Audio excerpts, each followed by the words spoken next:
Good evening and thank you for coming.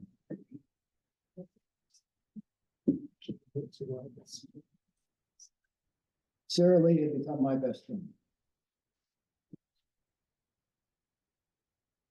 How can I put this? I think her favorite conversational topic was the well-being of whoever she was talking to at the moment. And I think that's why you're all here, because you know what that is. And it seems like almost everyone in here was a friend of hers. And one of the magical things about Saralee was that when she was with you, she gave you the impression that there was no one else on the planet but you, and no one else that she would rather be talking to than you. And on the human level, I'm leaving all the writing skills and all that aside, on the human level, that was an extremely endearing quality for her to have. We're both columnists for the Cape Cod Times, and that's how we first met a couple of years ago. And so she suggested we should have lunch at Wimpy's and get to know each other. And that was it. We started having breakfast every other week at Marshland on 6A, and that became a thing. To the point where after about a year, we were having breakfast and suddenly she started to giggle and she said, you know, I think the staff at the restaurant think we're having an affair. And all of a sudden it's like, yeah, they probably do, because they have this particular grin that they get when they see us come in. She's on her cane, I'm on my stick, and I hold her arm and we come in and we leave together that way. So she finally went up and said, by the way, guys, in case you were, we were thinking along those lines, we're writers and we eat and so on. And she introduced herself as I'm Saralee, at which point half of the women working in the restaurant melted down practically. Oh my God, you're Saralee. And I mean, it's writers always hope for respect. Saralee got love. The people who read her stuff loved her. I've had people complain to me over the years that the Cape Cod Times isn't what it used to be, and that kind of stuff. But she was one of the reasons why people got the paper, read the paper, because she was in it. And I think too, whether she's in it or not, or even whether I'm in it or not at some point, local papers are important. Because local governments get away with murder when they don't have a paper keeping an eye on what's going on and telling the public about it. And there's still, I think, this quality of journalism that knits a community into a unity of some sort, into neighborhood. And here you all are. So here's what we had in mind. Anybody who would like to come up here and talk about what Saralee meant to you, the mic is open. Given the number of folks here and the fact that we have 90 minutes, and we all need to make some noise for the Osterville Village Library.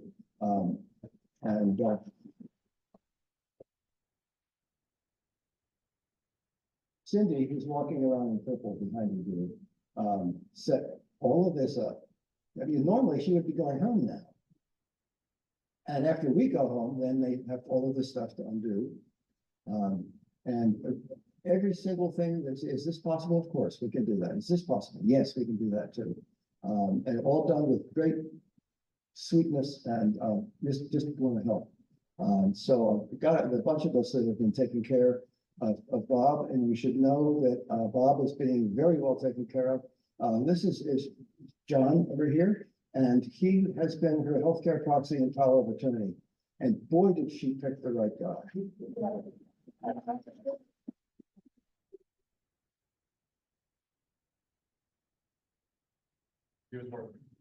Yeah, I know, but anyway, and working full time. So you should know also when the ventilator was finally turned off.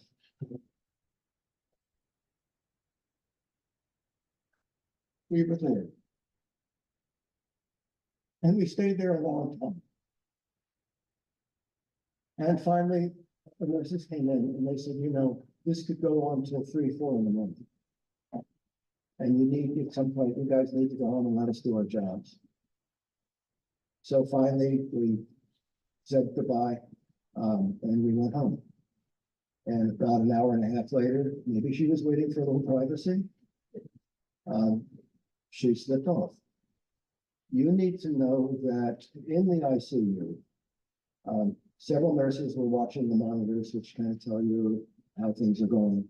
And when the monitors started to beep and make noise, they went in and they held her hand and they talked to her and they told her that Bob was going to be absolutely perfectly taken care of, that her whole menagerie of animals, which she dearly loved, were going to all find good homes, and that there was nothing left here that she should worry about. And you've got to love them. Just the common decency in people. They didn't know her. They may or may not have even read her columns. They did it anyway. And I think that's a comfort to know. And in fact, Bob is going to be fine. Think of it this way, in a nursing facility, 5 or 6 people are going to be doing what Saralee had been trying to do all by herself, day and night, year in, year out. 5 people to do what she had been doing alone with a spinal cord injury and a body mass about the size of a sparrow. So I'm going to shut up now and get out of the way, and if anyone else wants to come up, please do. The only thing I'm going to do in the capacity of clergy is to share with you a tiny story of John Adams, early president. About a week or 2 before he died, and he was very ill, one of his friends came to see him and said, "John, how are you doing?" And John said, I'm fine, thank you, I'm perfectly fine. This dwelling I've been living in has gotten pretty dilapidated, and I may have to vacate it soon. But I'm fine, thank you very much. And it's important for everybody to know that Saralee is also fine. Very fine, thank you very much. She's exactly where she needs to be. She didn't expect an afterlife, so it's going to be a huge surprise when she shows up and gets a standing ovation. Okay, God bless you, thank you. Now, anyone who wants to come up, please do.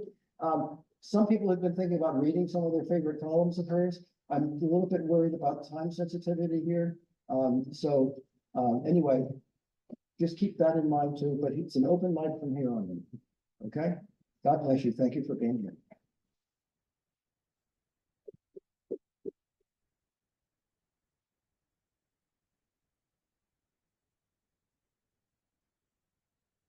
I don't like public speaking to anyone who's over 5th grade, but I'm a clinical social worker, as was Saralee, I'm sure you all know. And they always train us to approach self-disclosure with an abundance of caution. But I think one of the myriad of things that I really admired about Saralee was her use of her authorship to sort of do that, to self-disclose, that if your overall trajectory is goodness and kindness, it's okay to be flawed. It's okay to have selfish moments, moments of frustration, and you can still be beautiful, warts and all. And I think that is just something so precious about her that I really appreciated learning and making okay for myself too. So she was a great role model and so dearly missed already. Thank you.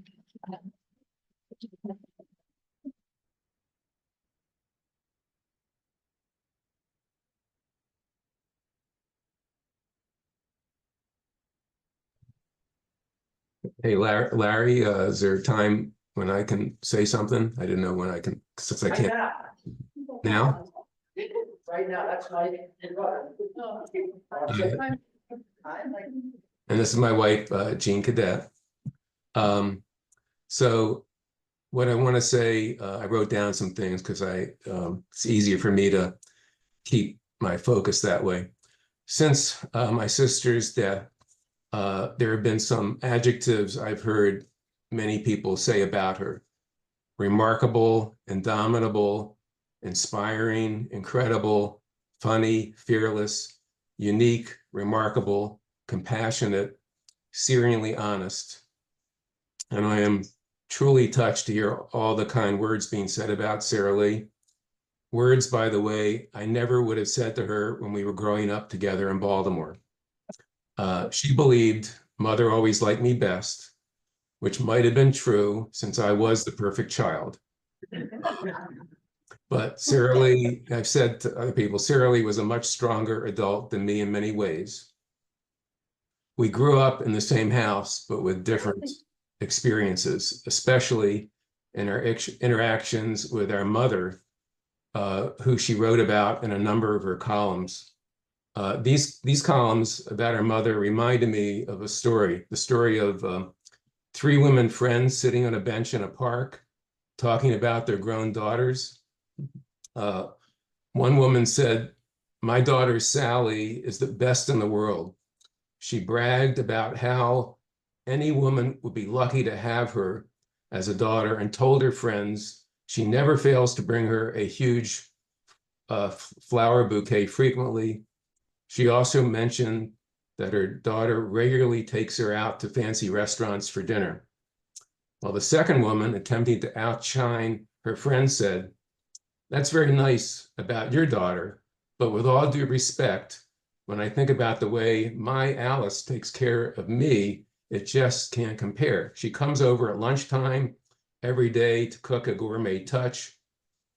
She takes me on a Caribbean cruise and never fails to treat me like a queen." Well, the third friend scoffed at her friends who thought they had the best daughters and told them they would feel bad when they heard about her daughter. She told her friends that her daughter pays a psychiatrist $300 a week to lie on their couch and talk. And who do you think she speaks about at those prices? All she talks about is me. Okay. Well, someone once said, success is to be measured not so much by the position one has reached in life as by the obstacles which she has overcome.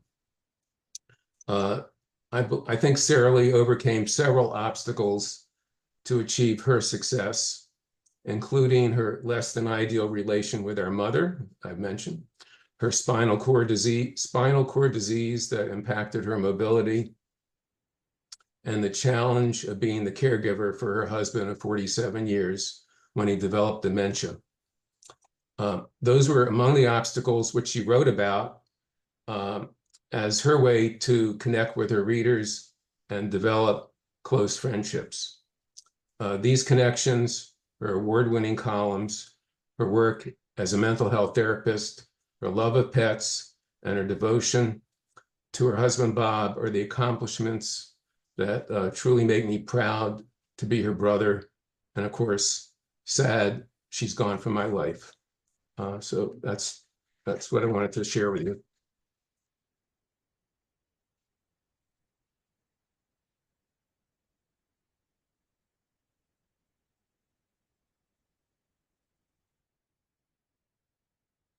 I know there's more.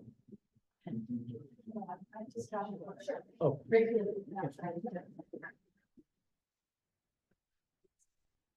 I never know what it. I don't know if it's fitting what I have. Sure. With the microphone, it's extended between those who could not see in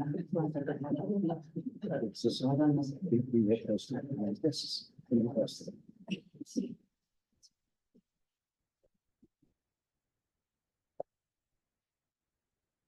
I'm Gloria Asher. I live in Hyannis.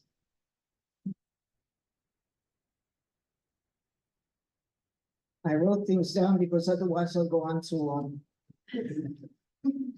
I never knew Saralee Perel in person, and her bodysuit as her friend and fellow great Cape Cod Times columnist Lawrence Brown would say, but I feel I knew her soul, and I mourned her loss.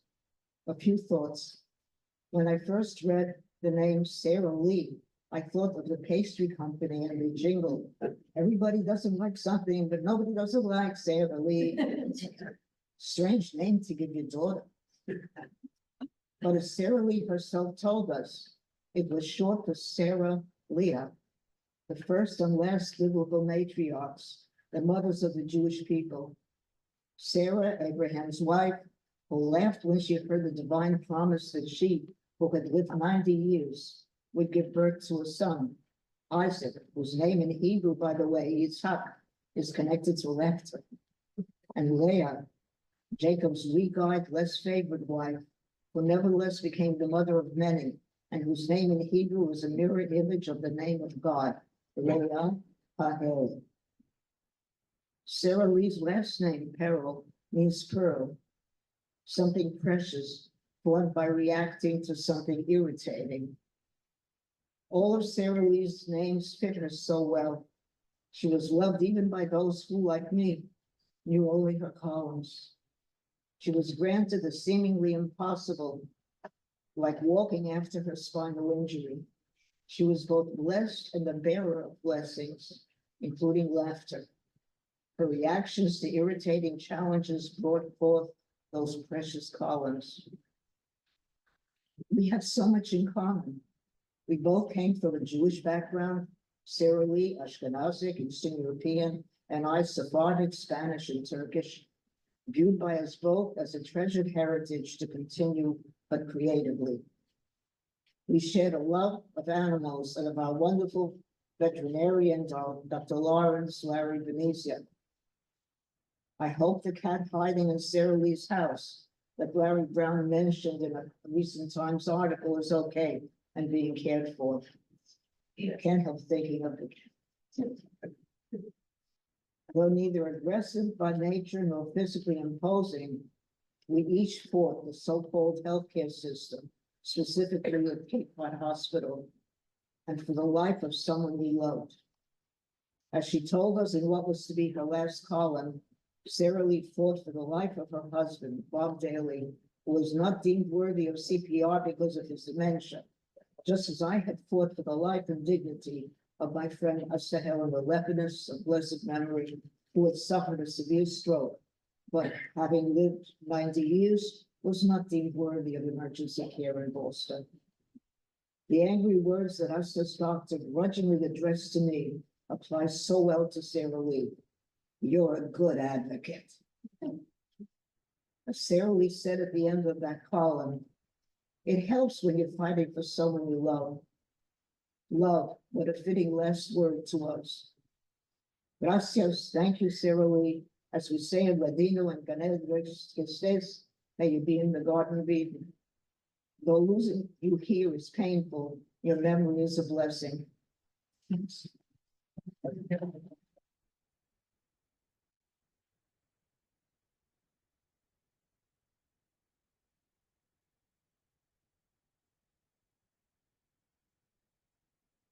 Just speak from the heart. Don't worry about it, it's all right.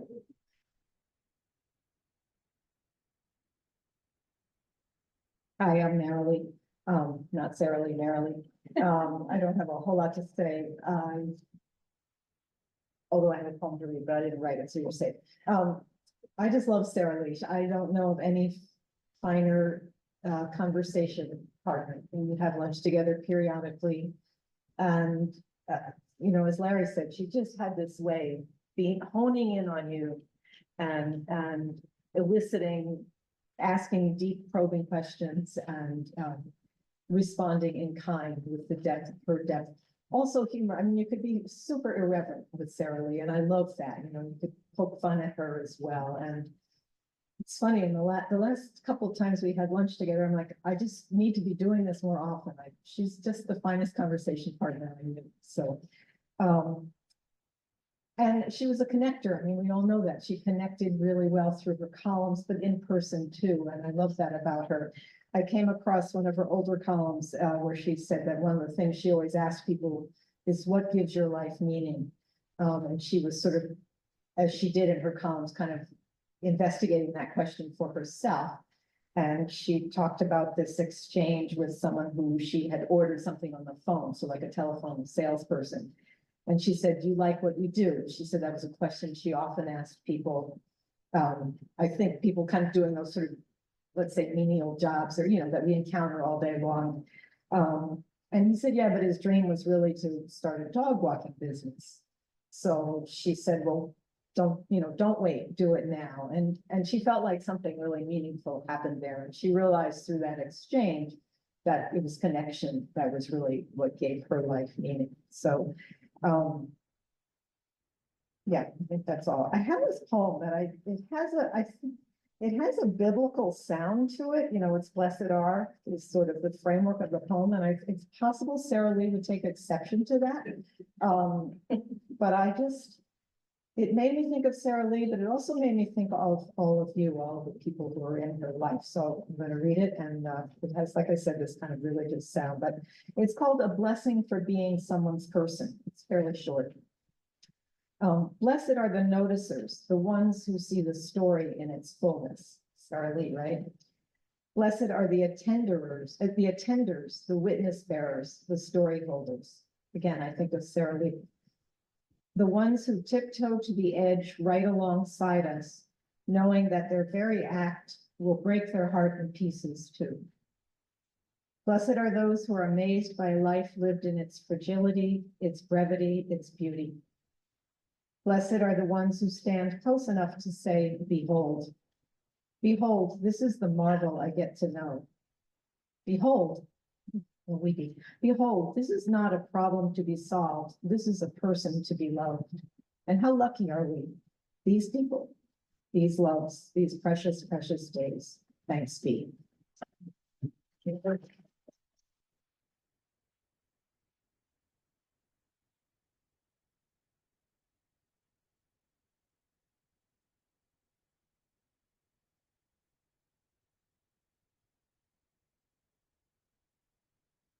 all, friends of Saralee. I'm Kathleen Kilmartin. I'm a nurse practitioner who had the pleasure.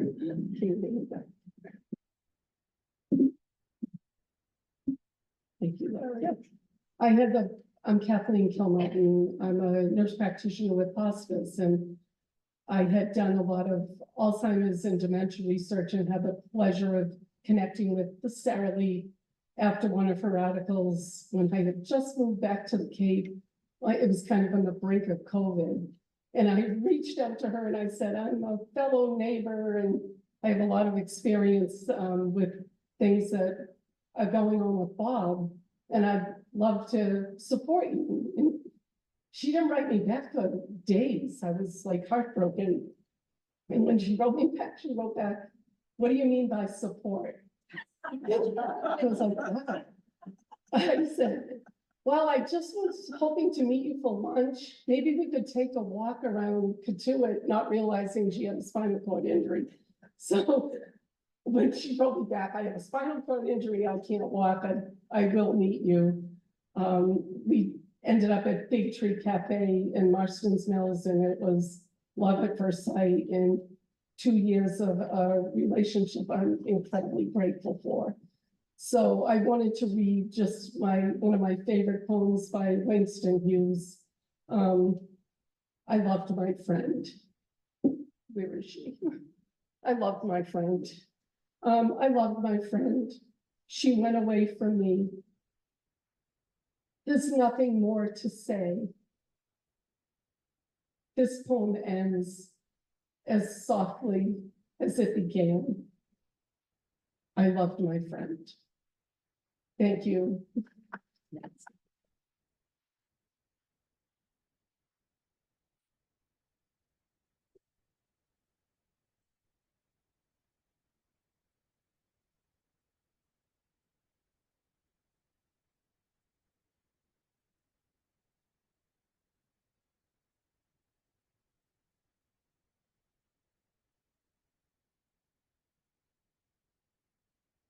I first met Saralee, as most of you did, probably through her columns, and I was so impressed, and I thought I would love to meet this woman.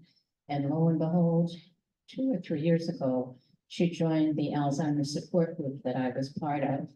So we became very close friends, even though we were Zooming, you know, and it was a long time before we met physically. And I was just so impressed with everything about her, with her strength, and with what she was doing and her love for Bob. And my niece does personal care, and I knew that Saralee needed somebody, so my niece went over there and had worked with him on several occasions. In fact, I think the little picture that has the white furniture there, my niece had brought that over to her, and she had taken tools. My niece is a gardener, and she cut all of the, brush that was in front of that wonderful rock that she had gotten. So she had so many plans for what she was gonna do. But anyway, I'm part of the Cape Cod Women's Association with Cindy Cotton, and we do a program called 6 over 60, recognizing 6 women who have reinvented themselves.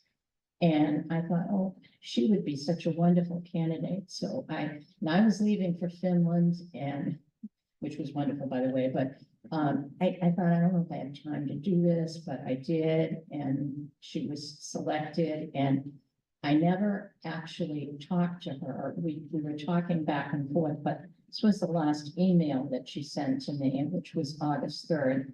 Says, Marilyn, I have a monster of a cold or flu or something, so I'm unable to speak on the phone for now. Although I would have loved to have picked up and talked to you. However, I cannot stop coughing. I am so pleased about this award, I just cannot tell you.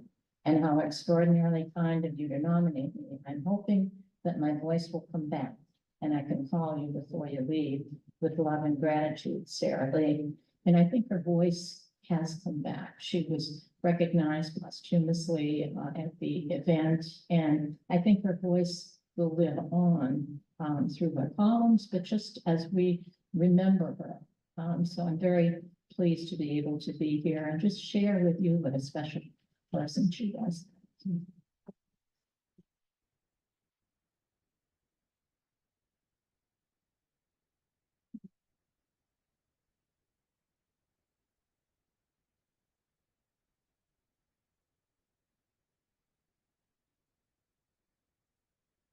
I'm Ann Condon.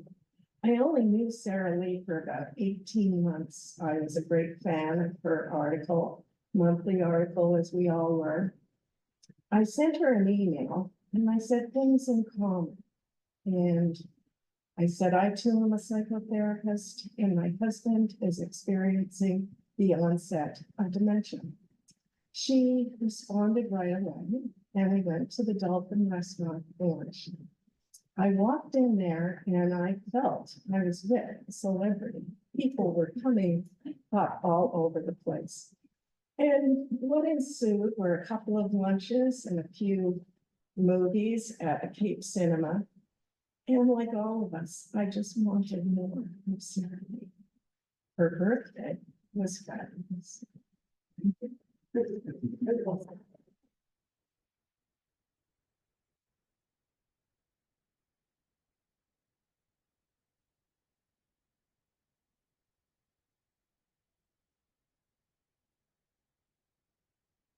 Before I forget, I'd like to thank Larry Brown and Gwen Friss for writing such beautiful tributes to Saralee in the Cape Cod Times. My name is Bill O'Neill. I was a lifestyle editor at the Cape Cod Times for about 10 years.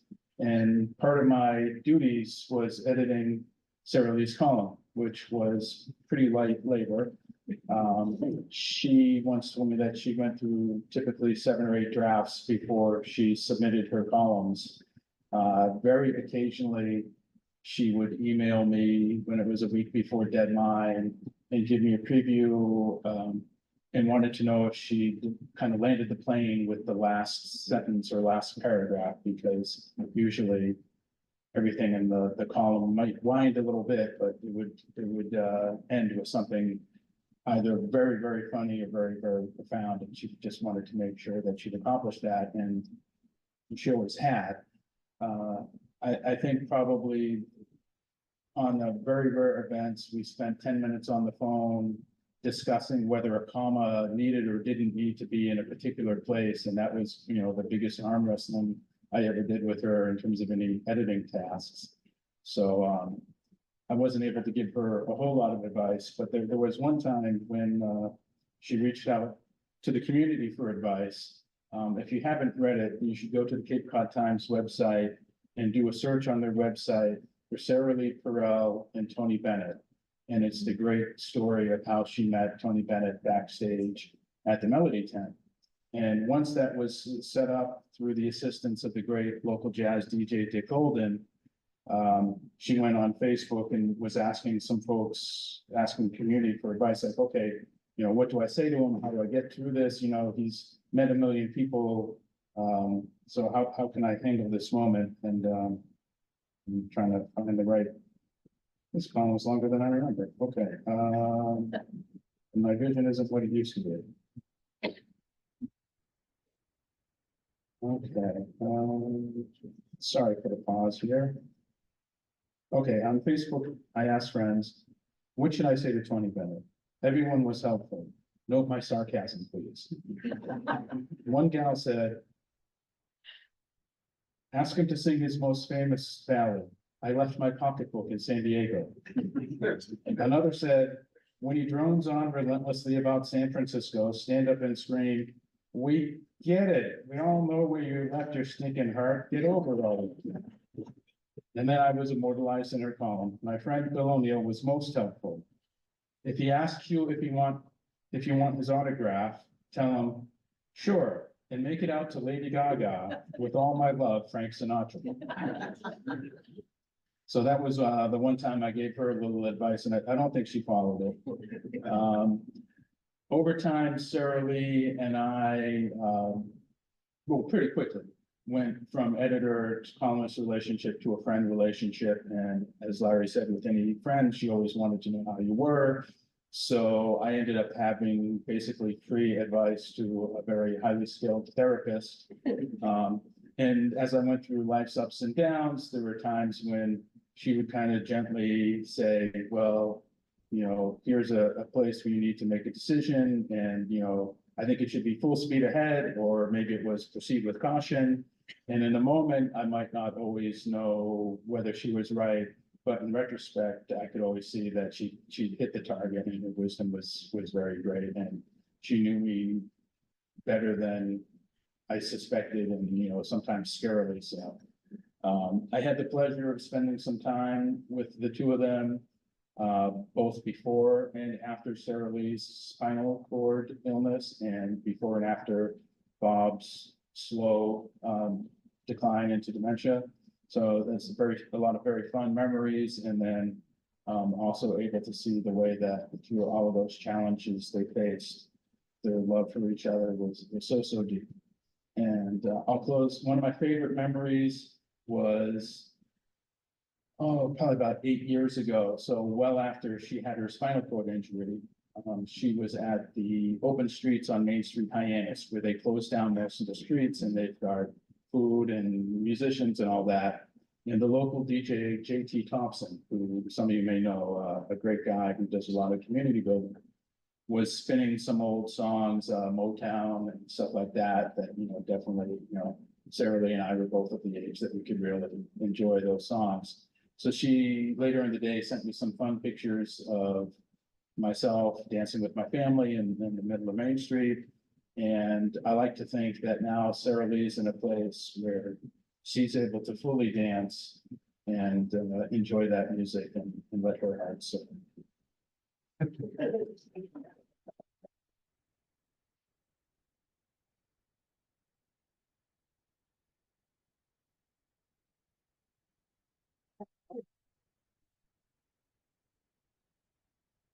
So I got a lot of people that think I'd come up that I would know Saralee, but actually a part of her that you don't know, she participated in the human library that we hold here. It's where people become books and other people can have conversations based on preconceived prejudices. And she covered the story the first time we had it here and was really taken by the whole human library and what it did. And then she became a book, and she was supposed to be a book this season when we're doing two for Cape Cod Healthcare, one at Cape Cod Hospital, one at Falmouth Hospital, and she was going to be the caregiver. And I knew she had a lot to say on that aspect. So we have a couple of people from her group that are going to fill in for her and make sure her message is told. But and then again, as Marilyn said, she was one of our 6 over 60, which was probably a long overdue award, but we're glad she got it. We're glad that's one of the last things she knew, that she was being recognized. But I have one quick point that I'm going to read that is one of my favorites when somebody passes that helped me significantly. When I die, give what's left of me away to children and old men that wait to die. And if you need to cry, cry for your brother walking the street beside you. And when you need me, put your arms around anyone and give them what you need to give to me. I want to leave you something, something better than words or sounds. Look for me in the people I've known or loved. And if you cannot give me away, at least let me live in your eyes and not in your mind. You can love me by letting hands touch hands, by letting bodies touch bodies, and letting go of children that need to be free. Love doesn't die, people do. So when that's all that's left of me is love, give me away.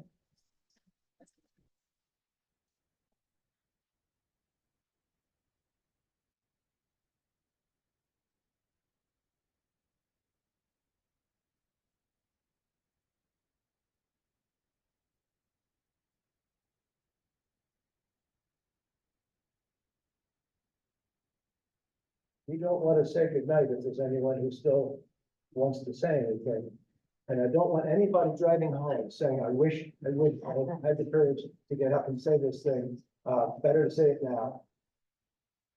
Here we go.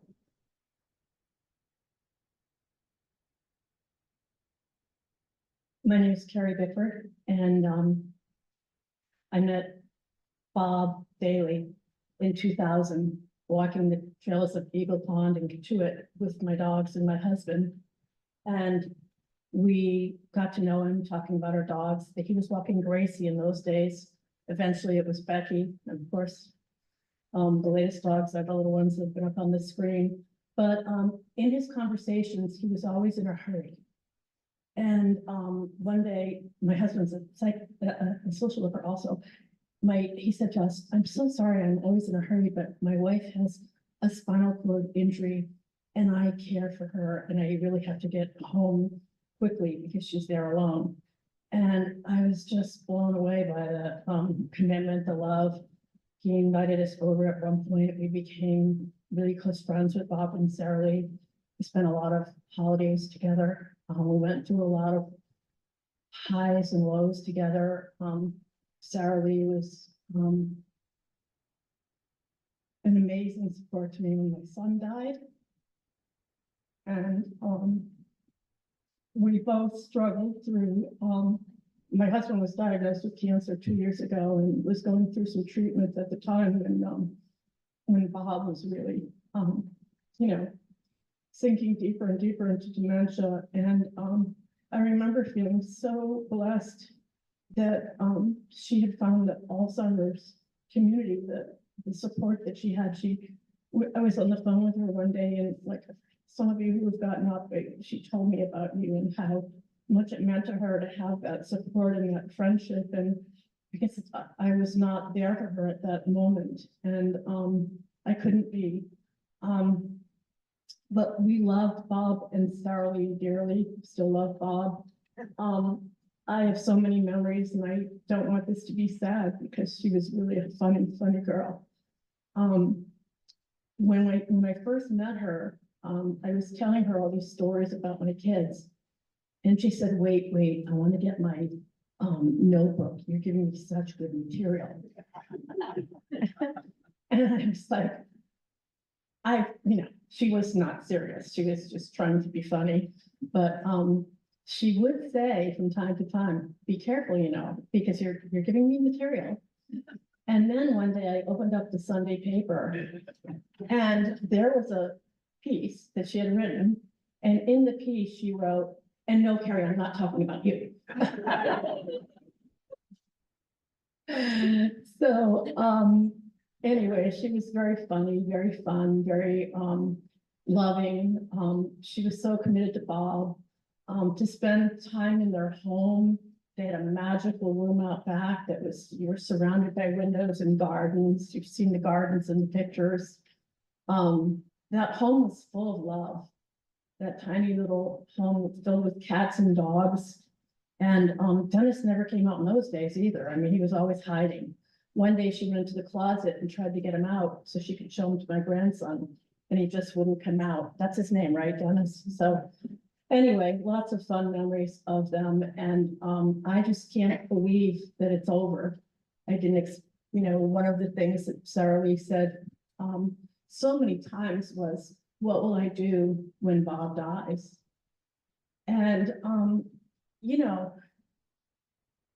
that's all she really worried about. She wasn't really worried about herself. She was just worried about, Bob was gonna die and, life was not gonna be the same without Bob.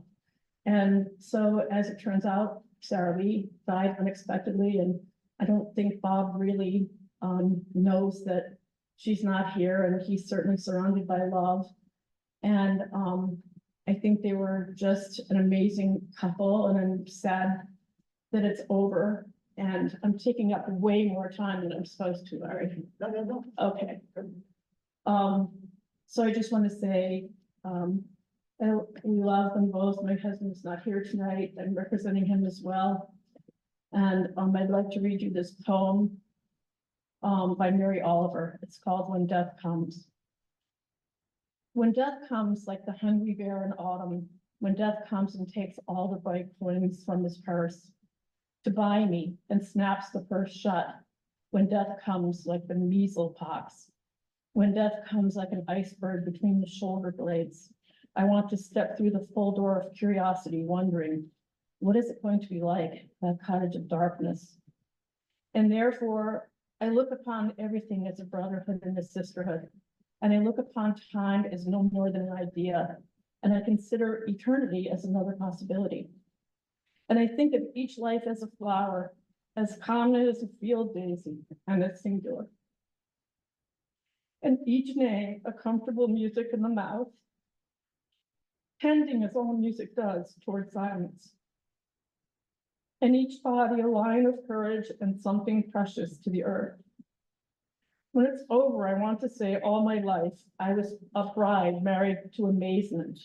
I was a bridegroom taking the world into my arms. When it's over, I don't want to wonder if I have made of my life something particular and real. I don't want to find myself sighing and frightened or full of argument. I don't want to end up simply having visited this world. I really believe Saralee lived her life in an amazing and magical way, and she shared it with all of us. And I will love her until the day that I die.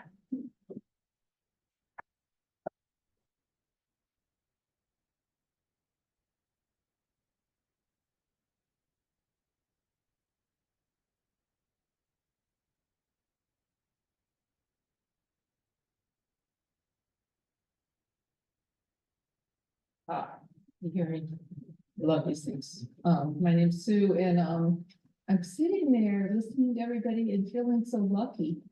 Isn't that funny? I'm not feeling sad.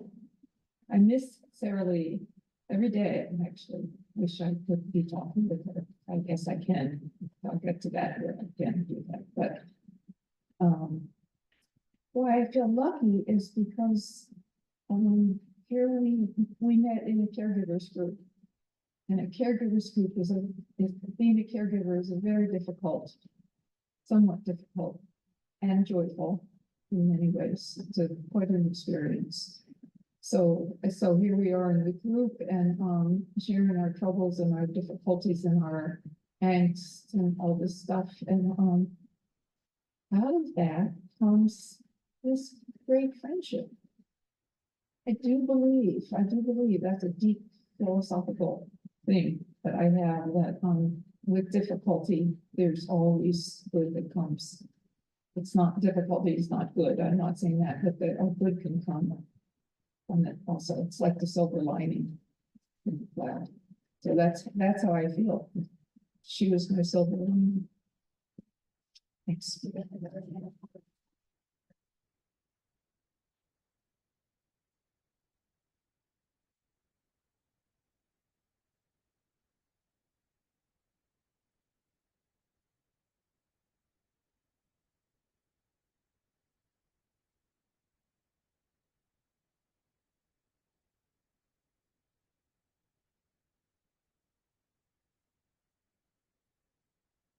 Don't want this to resemble Friends meeting too much. But it happens sometimes in Friends meeting that you need a silence before somebody is ready to speak. And I don't want to shut this down before that can happen for someone.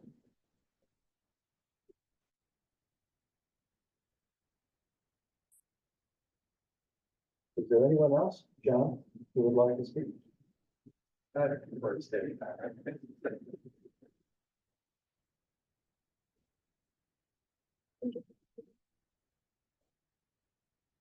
Okay, we don't have to leave right away, but we will need to leave, when do we turn into a pumpkin? 7? Okay. Mike, if you can hear us, now you know where we stand, right? And, God bless you too. And we're gonna shut the system down now. And you're welcome to stay until 7. And, the medical, is there anything we could do to to help with that? We can take care of it. Okay, yes. Remind folks about the guest book. Well, I can, if you haven't signed the guest book, please do. We'll share your thoughts there. So we're certainly welcome to the library to stay and talk among ourselves. For a while, introduce yourselves to the folks across the table from you. And, namaste. God bless you all. Thanks, Lauren.